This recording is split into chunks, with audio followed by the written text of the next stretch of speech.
Welcome back to the news today. This is One on One. With the recent Sony hack and thousands of cyber attacks before it, have shown that cyber warfare is a full-fledged part of the modern battlefield and must be dealt with on completely unconventional terms. Well, our guest tonight is an expert in this realm. Brigadier General in the Reserves, Dr. Daniel Gold, is the CEO and founder of Gold R&D Technology and Innovation and the head of the Israeli National Cyber Research and Development Committee. Well, thank you for joining us. So we're looking at this cyber domain. Really, it's changed the world as we know it. It's a new domain for any government now to control. We've traditionally had land, sea, air, which governments claim sovereignty over and therefore control our lives and control what happens within those domains. But now there's the cyber domain. This is a completely new realm of reality, even if it is existing just in a cyber world.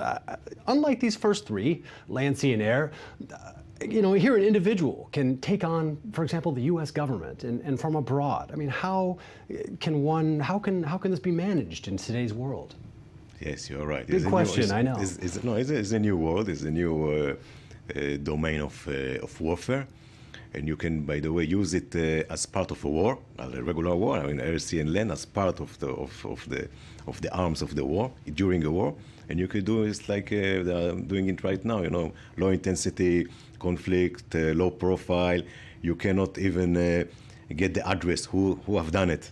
Sometimes yes, sometimes no. So you can, it's a new domain. We mentioned intensity. I mean, how intense is the cyber war that takes place in everyday world? Are there thousands of attacks a day, or is it less frequent than that? No, there are many. I don't know the numbers, but every seconds, every minute, there are a lot of attacks.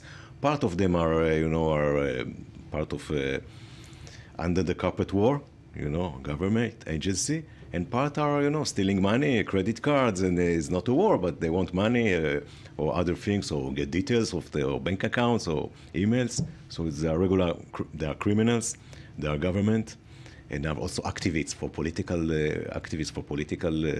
issues or agendas.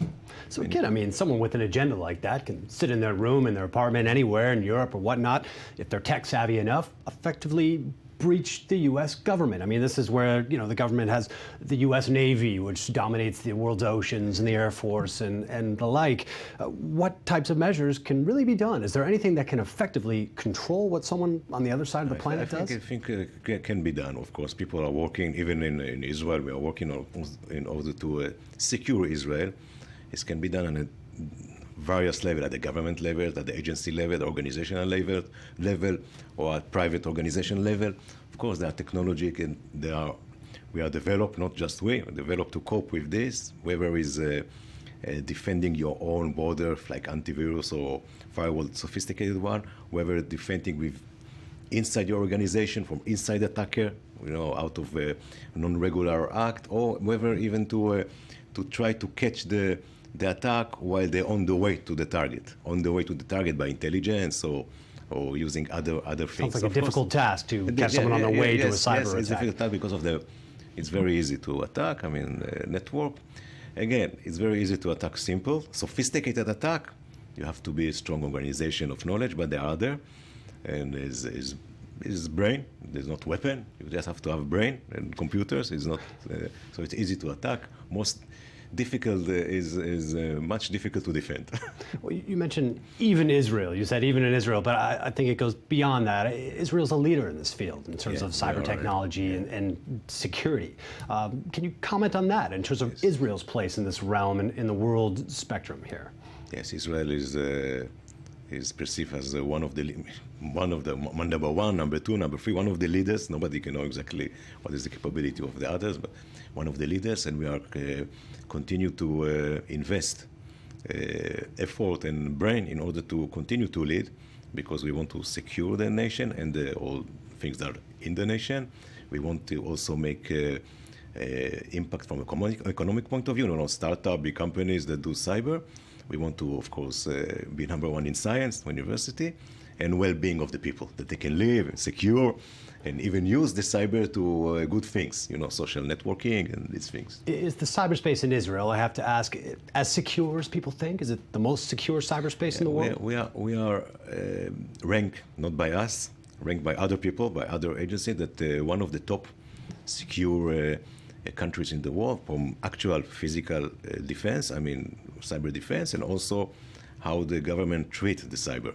Regulation, committees, organization, how to treat, how to integrate all the agency. We are perceived as one of the top, if not number one of the top, and we are continue to do more because it's never enough.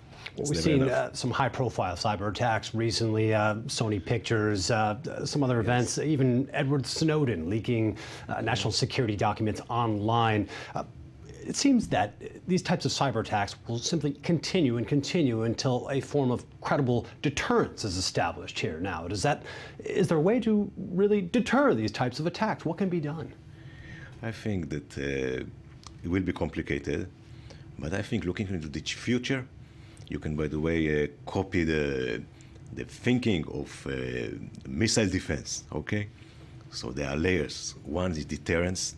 Will never work 100%, of course, but deterrence can be, okay, how do I know who created the attack? How will I punish him by law, by regulation, I'm not talking to attack him by cyber, but what is allowed to do by police, how to deter that someone who attack seriously will be punished. And then, of course, there's prevention and defense, okay, and inside the organization, as you said, Snowden, the inside organization, how to detect it.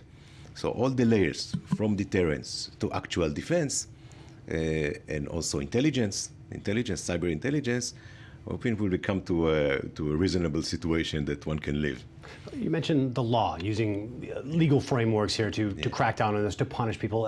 Is the law really relevant in these situations? You're talking about cross borders and international incidents, and how much of a player is the law in this situation? Or is this almost a lawless zone? I know there are laws regulating the cyberspace, but when it comes to dealing with attacks... They are improving the regulation and the law, and the international cooperation is very important here to pass the information, and also that everybody obey the same more or less regulation and laws. Otherwise, as you said, no point. I mean, no point to create law in Israel and nobody obey it in, I don't know, for other country. In North Korea, for example. But they are doing it. They are doing it. International cooperation. They are progressing with it, but it will be a tough job. What can you recommend? I mean, to me, to our viewers, to the individual, okay, not the government. We talk about this, cybersecurity on a governmental level, on an international level. What about the average person with a cell phone in their pocket, the new phones now that basically replace wallets and have all your personal information? How at risk am I? What can we do?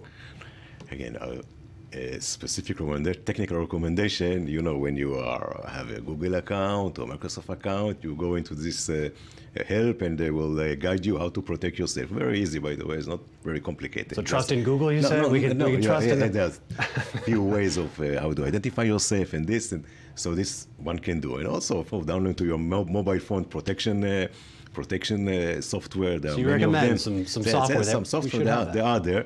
They are not 100%, of course, but they will be better and better.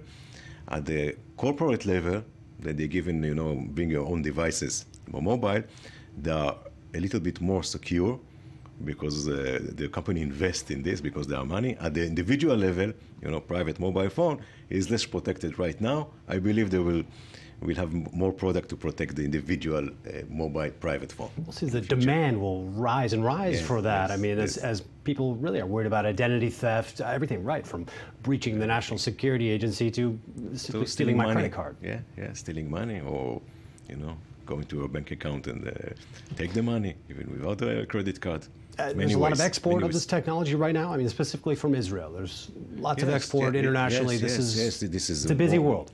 Is from a commercial point of view, from cyber defense, cyber security, probably there are 250 companies, mostly startups in Israel.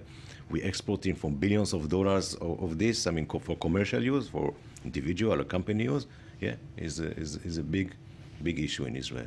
Well, Dr. Daniel Gold, thank you very much for joining us here tonight. I'm not sure if you made me feel better or worse about the situation, but keeping us up to date. Appreciate your time. Thank you very much. My pleasure. Well, that's all for the program tonight. We'll see you again tomorrow. Thanks for being with us.